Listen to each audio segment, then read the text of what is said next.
Blessings to you. I am Pastor Bruce Rosengata. I am the lead pastor at the New Hope Community Church in Northport, Florida. I am glad to get this chance to continue to talk with you about our Mark series, Understanding Our Call to Discipleship. And I go now to message number 4.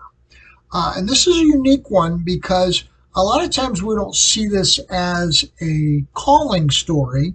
We see it merely as a miracle story, and it is a miracle story. But today I want to talk an awful lot about what it means, this call to serve, when it comes to being a disciple of Jesus.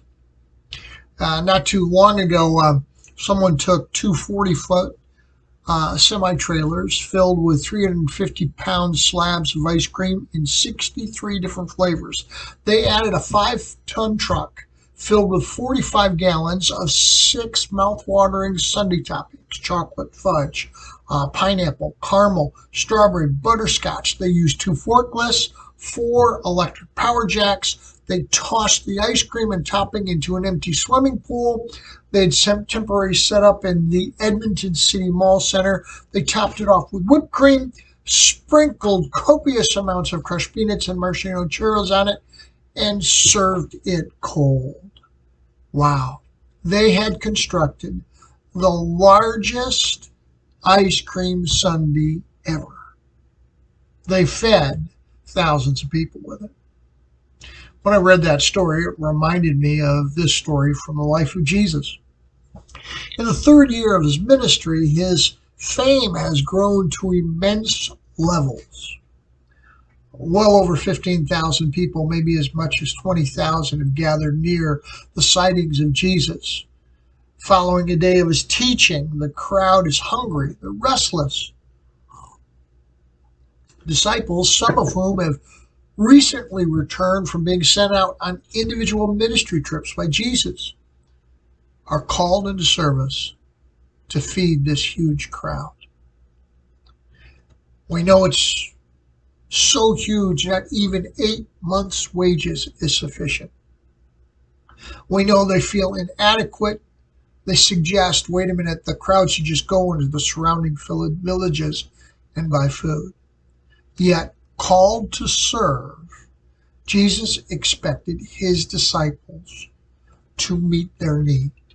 This story has huge things in it for us to learn about our relationship with Jesus when it comes to service.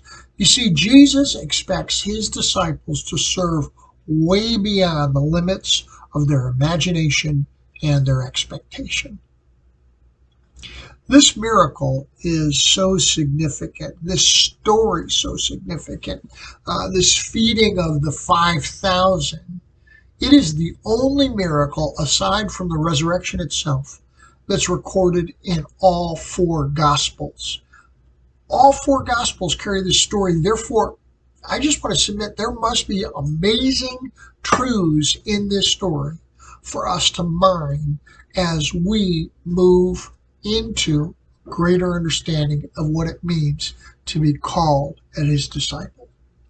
Let me set the stage. Let me talk to you a little bit more about context. The circumstances of this, as I've already mentioned, it's right after the sending of the 12. The disciples have been sent out. They've been on individual ministries. They were told to find places of favor. They were carried this out. They've been introduced already to the connection between following and serving.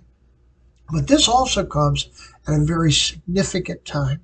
The foundations of what the spiritual renewal and revival occurring in their midst were being shaken. John the Baptist has recently just been killed. And when he's killed, it is significant that his disciples come seeking Jesus' help. It is not surprising to me at this time thousands of people are flocking to where Jesus is because they want to know, what do we do now? Wait a minute, John the Baptist, he was preaching repentance. He was preaching the kingdom. He was preaching this change that's coming. He's huge. John the Baptist is dead. What do we do now? This is a story which has a very unique plot to it. I believe that it is interesting that we don't know what Jesus taught that day, We know what he taught to his disciples as they were expected to serve. What he taught the crowd isn't shared. There are a lot of players in this story. There is a crowd that could be as large as 20,000 people. We know because of the end of the story tells that there were 5,000 men who were fed that day. Doesn't count the women, doesn't count children, doesn't count youth. Could be as many as 20,000 youth are there that day. There are also some of the disciples that are there. They include a former cheat, a tax collector, an outcast, a number cruncher, someone who's incredibly practical. There are two brothers who are so loud, so uncultured, so argumentative that they have earned the moniker, the Sons of Thunder. Their own journey with Jesus sometimes is so shallow that even in the last week of his life, they're arguing about who should get the best seat in heaven. There's Mark, who's just young and inexperienced. There's Judas, a thief who, despite the trust given him, can't help but help himself to the contents of the poor box. There's Thomas, whose need for evidence and proof earns him the nickname of being the doubter. There's a natural leader who struggles to control his mouth, which opens again and again without really thinking. He earns more than once Jesus' rebuke. He's so impetuous, he once leapt from a boat. Another time he walks on water from a boat. He picked up a sword to fight and struck a person's ear off. Others, who despite their inclusion blend so easily into the background, we would be hard-pressed to even name them. This is the group assembled. These are the disciples. And then there's one more player. There's Jesus, who has assembled this less than dynamic dozen. This Jesus who understands the need of the crowd, their lostness, their vulnerability, their shakenness at the cracks in the foundation that they are experienced with the death of John the Baptist. He is about to teach those who will one day lead his soon-to-be established church what it means to serve. He is about to show these broken men how the kingdom will operate, how he will respond to the needs of the people in their brokenness. That's the context. Now listen to me as I read to you from the Gospel of Mark this incredible story. It says this, Mark chapter 6, starting in verse 31. Then, because so many people were coming and going that they did not even have a chance to eat, he said to them, "Come with me by yourselves to a quiet place and get some rest." So they went away. Now the they here is the disciples. So they went away by themselves in a boat to a solitary place. But many of the crowd who saw them leaving recognized them and ran on foot from all the towns, and they got there ahead of them. When Jesus landed and saw a large crowd, he had compassion on them, because they were like sheep without a shepherd. He began to teach them many things. By this time it's late in the day, and the disciples came to him. This is a remote place, they said. It's already very late. Send the people away that they can go to the surrounding countryside and villages and buy themselves something to eat. But he answered, "You give them something to eat." They said to him, "That would take more than half a year's wages. Are we to go and spend that much on bread and give it to them to eat?" "How many loaves do you have?" he asked. "Go and see." They found out. They said 5, and 2 fish. Then Jesus directed them to have all the people sit down in groups on the green grass. So they sat down in groups of hundreds and fifties. Taking the 5 loaves and the 2 fish, looking up to heaven, he gave thanks, he broke the loaves, and he gave it to his disciples to distribute to the people. He also divided the 2 fish among them. They all ate and were satisfied. The disciples picked up 12 basketfuls of broken pieces of bread and fish. The number of men who had eaten was 5,000. There are some huge kingdom expectations in this passage. that I think we need to understand when it comes to following Jesus and what he expects of his disciples when it comes to service. First is this: Jesus expects us to respond to the needs around us. When the disciples come and they share with Jesus, there are all these hungry people. Jesus says to his disciples, you give them something to eat. He expects his disciples to meet the needs of those around them. Now, it's interesting. Their first response was all about inadequacy. They said to him, that'd take more than a half a year's wages. You see, each of us, we know our own weaknesses and failings. It's easy for us to calculate the cost, time, money, convenience. And we often waver before the challenge of the need. You see, we're just like the disciples in this. Our first response, so easy about our inadequacy, so easy leading us to just waver before the challenge. But Jesus expects us to respond to the needs of those around us. So, how do we do this? Well, Jesus begins with what we already have. In the unique nature of who you are, God desires to utilize your talents, your uniqueness in meeting the physical, emotional, and spiritual need of those around you. He says to the disciples, how many loaves do you have? Go see. Go take inventory of what do you have. Go make a difference. In the 21st century in the church, we often expect it's the church's responsibility corporately to meet the needs of those around us. We dump personal responsibility upon the church. But Jesus expected his disciples to make a difference in the community in which we live, the neighborhood in which we are, the workplace you find yourself. Broken, hurting people are around you, and Jesus expects you to make a difference. You see, truth number 3 is that Jesus will multiply what he gives to meet the need. They found out and said, we got 5 loaves, 2 fish. That's not enough to feed this massive crowd. You see, that's the truth. Each one of us, we're not enough to meet the needs of the broken, hurting, marginalized around us. Without the intervention of the forgiver, we will not succeed. And this is part of the lesson the disciples are learning this day. Unless Jesus intervened, the crowd won't be fed. You see, without him, success is impossible.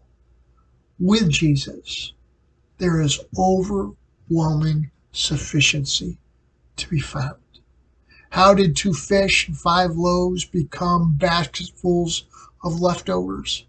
Jesus intervened.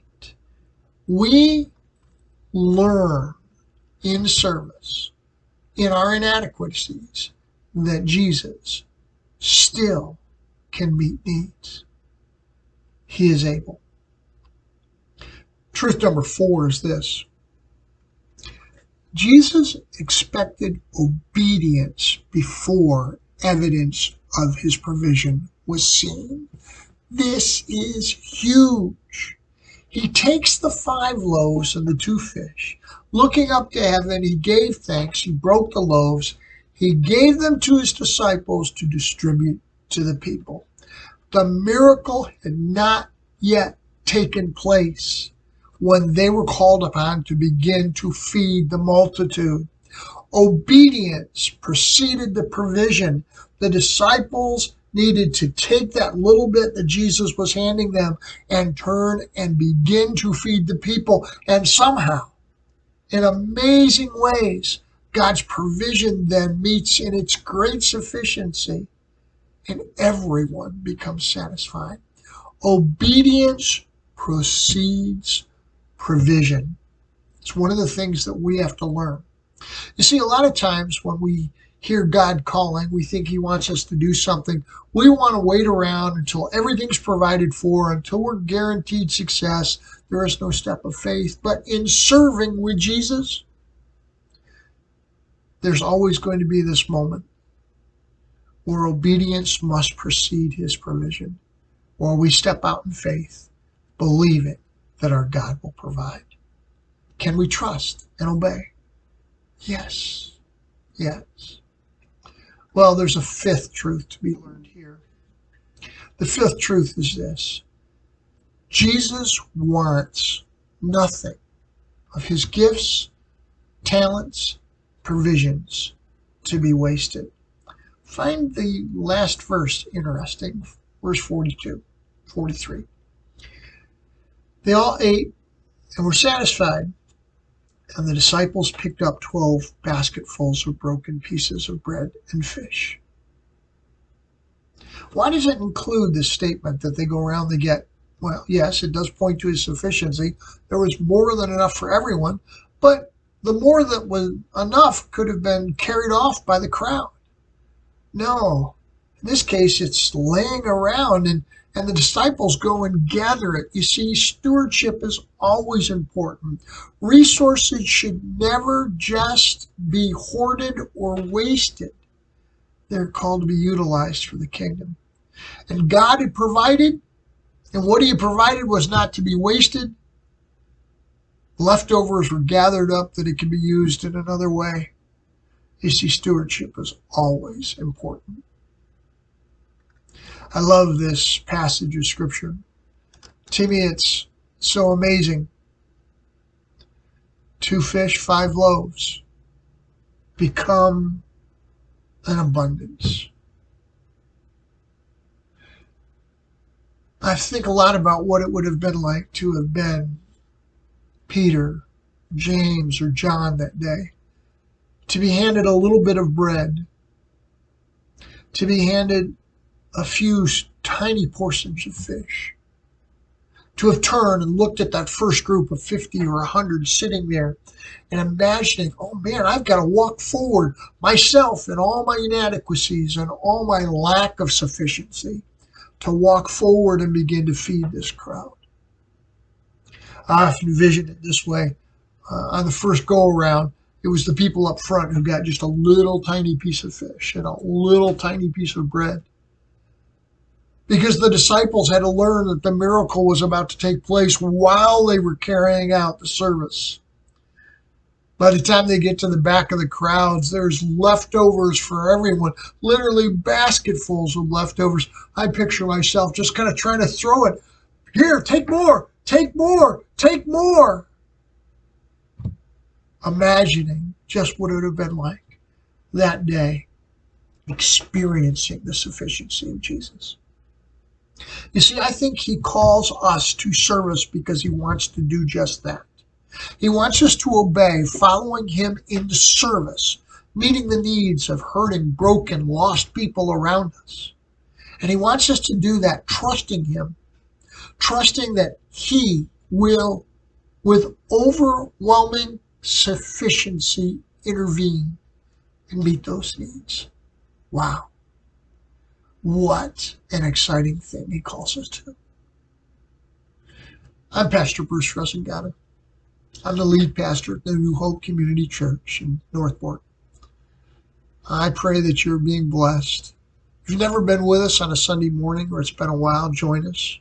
Our Anglo congregation, we meet at 9 o'clock. Our Hispanic congregation meets at 2 in the afternoon. We have a fledgling Presbyterian congregation that meets at 11 in the morning. On Tuesday night, there's a thriving congregation filled with Celebrate Recovery people. They meet at 6. Whatever service you choose, we just invite you to come. Come join us sometime. Join us for the journey. Join us for the excitement of discovering what it's like to be in a relationship with the forgiver, what it means to be His disciple, what it means to follow. Might you be blessed. Be safe in the storm. Hopefully it's been a good week for you. Amen.